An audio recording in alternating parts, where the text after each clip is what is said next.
हमारे कार्ड हम ले हमरा सेठ तो वाले सेठ के दे खाजो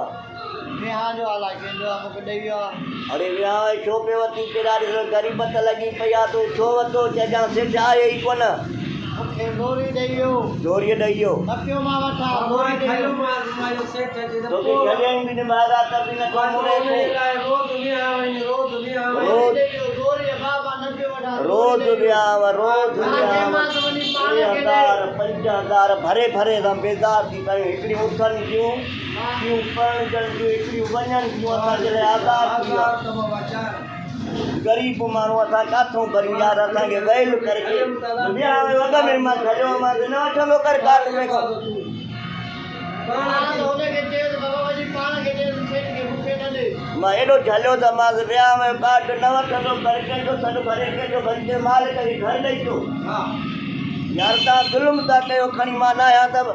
बाबा काट पंज पंज काट ता घर गार्डन जो भरियो पियो आ हां नहीं एडो जुल्म बाबा या कुछ के उतरी दई खेरा तो हां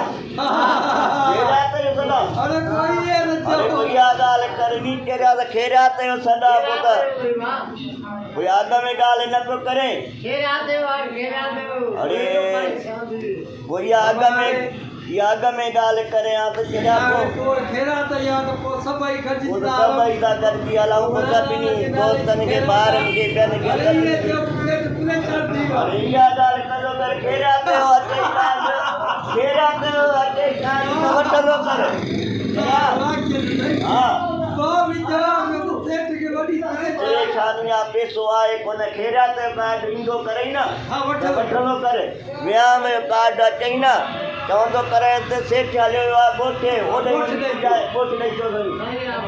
अरे का कोई बात न उठ जाए अगली गोडी माता के डरे तो छजा हेलो बस को के काल के बाबा सेठ कोने पाण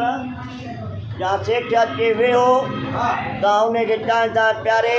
हथ कढी ऐं फिटी कयो चयो त सेठ के पाण ॾेई आऊं हाणे खेरा कयो सद चई न